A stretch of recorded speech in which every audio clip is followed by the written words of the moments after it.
Vamos começar com um exercício mental bem simples, daqueles para fazer no meio da tarde, enquanto o café não fica pronto?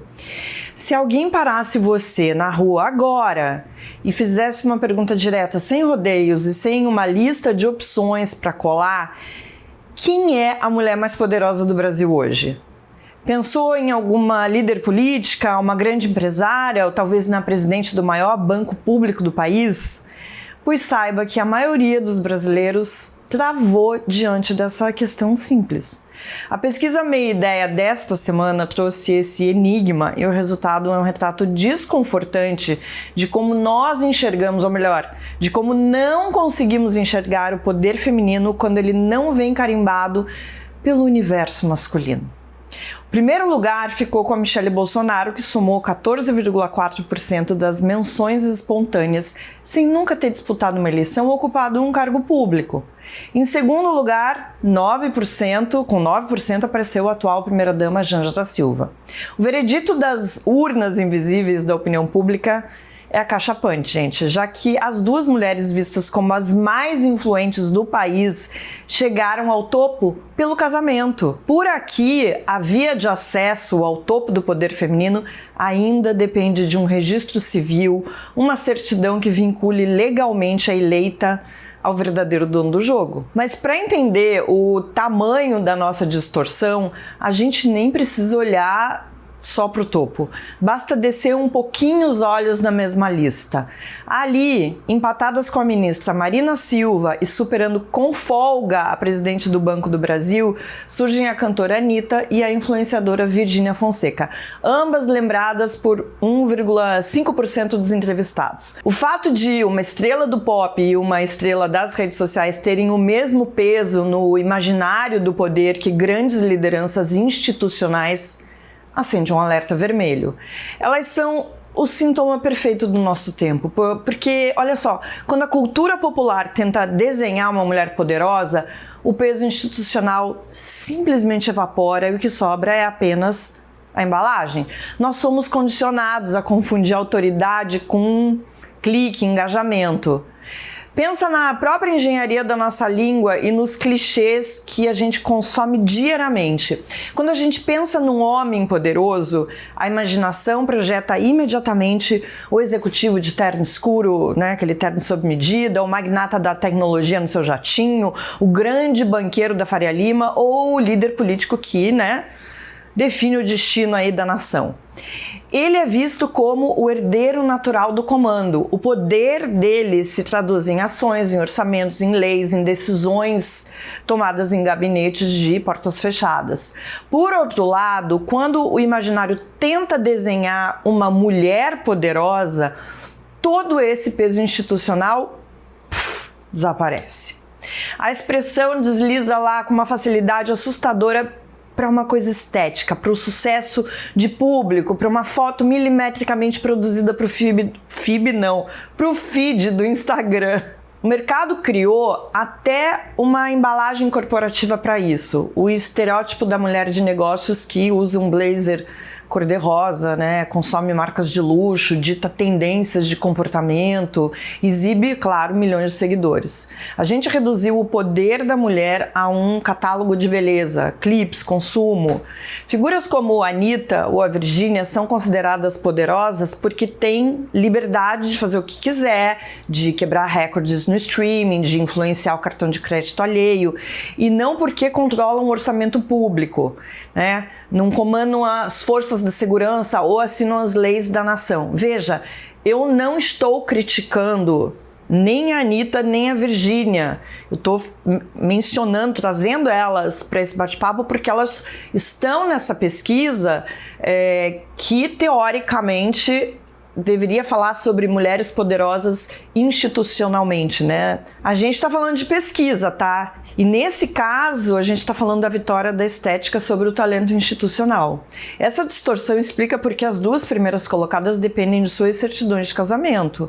Como a sociedade não consegue conceber o poder como um atributo nativo e autônomo da mulher, essas figuras são tratadas como um puxadinho político dos seus maridos. O prestígio que elas ostentam não é só próprio, é uma admiração captada por tabela, um reflexo da luz do homem que está ao seu lado. Elas são aceitas e celebradas porque o poder delas é delegativo, não ameaça o sistema e funciona como uma extensão da arquitetura masculina. E ai de quem tentar romper essa lógica de satélite. Vejam o que aconteceu com a própria Michelle Bolsonaro nesse último mês. Ao publicar um vídeo expondo desavenças lá com o enteado Flávio Bolsonaro, a imensa maioria de quem tomou conhecimento dessa treta aí, somando 64% dos entrevistados, ficou do lado dela, acreditou nas suas palavras. Apenas uma fração irrisória, 0,3%, achou que ela estava mentindo. Mesmo assim, quem foi punida nas pesquisas seguintes foi ela, que caiu nas intenções de voto. E a Michelle caiu não por cometer um erro técnico, mas por ousar quebrar a solidariedade de um clube masculino ali, né, que funciona fechadinho. Ela pode comandar as orações em cima do trio elétrico, mas o direito de questionar os herdeiros masculinos da dinastia não pertence a ela. O sistema tolera essa esposa poderosa, mas pune a mulher que tenta agir por conta própria. E esse apagamento e essa necessidade de empurrar o talento feminino para a sombra de um homem não são jabuticabas brasileiras. Isso acontece no mundo todo. É uma engrenagem histórica que roda, há séculos, que tem episódios gritantes em todas as áreas, especialmente nas artes e na ciência. Se a gente cruzar o Atlântico lá para o final do século XIX, a gente vai encontrar uma das histórias mais brutais de apagamento artístico, o caso da escultora francesa Camille Claudel. Ela era dona de um talento avassalador, com uma sensibilidade que muitos consideravam superior à dos homens da época. Mas Camille cometeu o erro de se tornar aluna, musa e amante de Auguste Rodin, não sei como fala, tá? Aquele gigante da escultura francesa. A partir daquele momento, a genialidade dela foi engolida pela sombra dele. Os críticos olhavam para as obras-primas de Camille e as classificavam como meras imitações do mestre, ou trabalhos que certamente haviam recebido o toque final do Rodin. Partes consideráveis de suas criações foram assinadas por ele ou incorporadas a grandes monumentos do escultor sem que ela recebesse o devido crédito. Enquanto Rodin acumulava glória, dinheiro, prestígio internacional, a Camille Claudel terminava seus dias esquecida, trancada num hospital psiquiátrico, tendo sua obra reduzida pela história ao papel de uma nota de rodapé trágico na biografia de um homem poderoso. O mundo aceitou a sua beleza, o seu papel de musa, mas recusou o seu talento como uma força independente. Na ciência, esse fenômeno é tão comum, mas tão comum, que os historiadores criaram um termo técnico para ele, o efeito Matilda. O nome descreve o padrão estrutural em que as mulheres realizam as grandes descobertas científicas e os homens acabam levando os aplausos, os prêmios e o dinheiro, claro, né? O exemplo mais célebre dessa injustiça é o da biofísica britânica Rosalind Franklin. Nos anos 1950 foi ela quem obteve uma famosa fotografia, uma imagem que revelou a estrutura do DNA.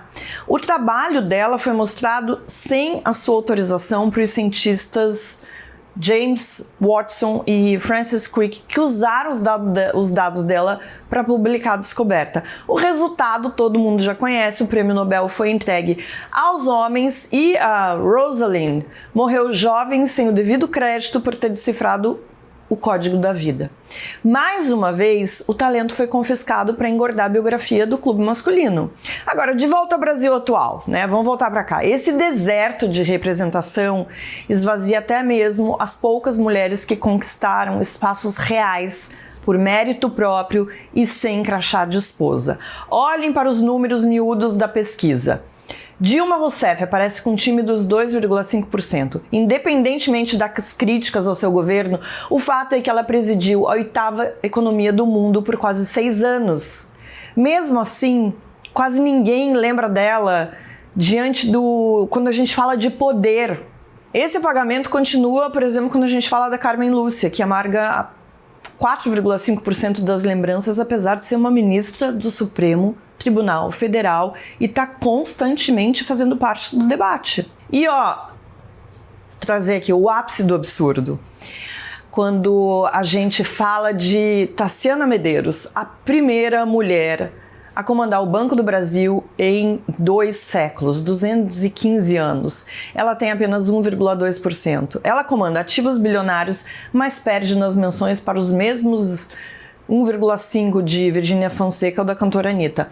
No nosso imaginário, a capacidade de vender colágeno, emplacar hits mundiais ou promover plataformas de apostas online é considerada mais poderosa do que a presidência da maior instituição financeira pública do país.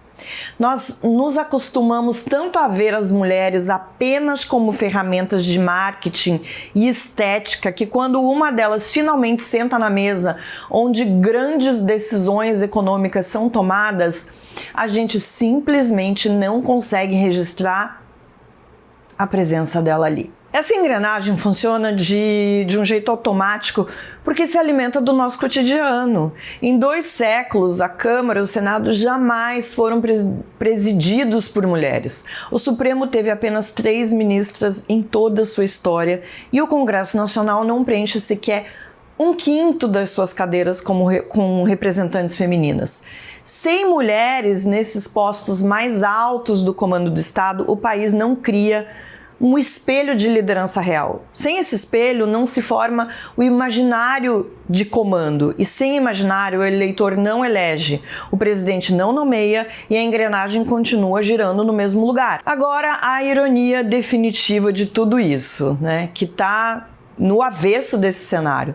Pelas pesquisas eleitorais, serão as mulheres, maioria absoluta do eleitorado brasileiro, as grandes árbitras da sucessão de 2026. São elas que guardam a chave das urnas e que hoje garantem, por exemplo, a liderança de Lula no eleitorado feminino, onde ele marca mais de 50% contra 30 e poucos por cento do Flávio Bolsonaro.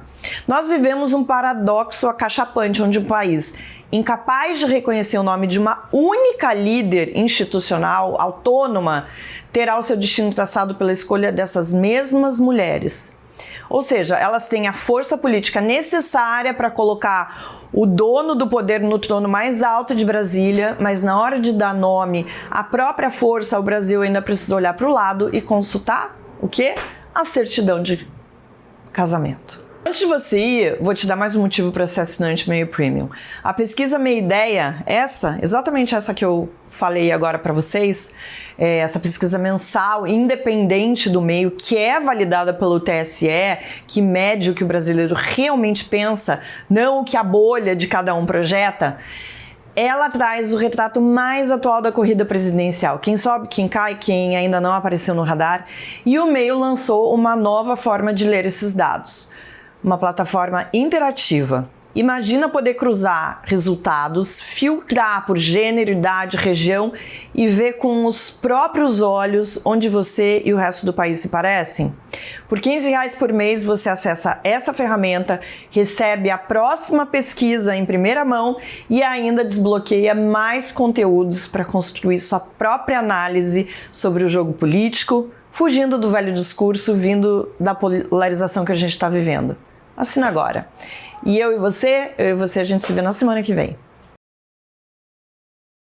Tá no ar a rodada de julho da pesquisa Meio Ideia. É a nossa pesquisa eleitoral independente, registrada no TSE, que chega em primeira mão para os nossos assinantes premium. Esse mês, o levantamento responde se o racha com Michele enfraqueceu a pré-candidatura de Flávio Bolsonaro, se o caso Jacques Wagner e Banco Master mexeu na reeleição de Lula e, no meio disso tudo, como anda a polarização no Brasil. E agora tem mais. A gente criou uma plataforma interativa para os assinantes premium explorarem os dados da pesquisa como quiserem, de forma interativa. Não é só ler a pesquisa, é investigar o cenário político por conta própria, com a qualidade de informação que você já conhece do meio. Assine o Premium.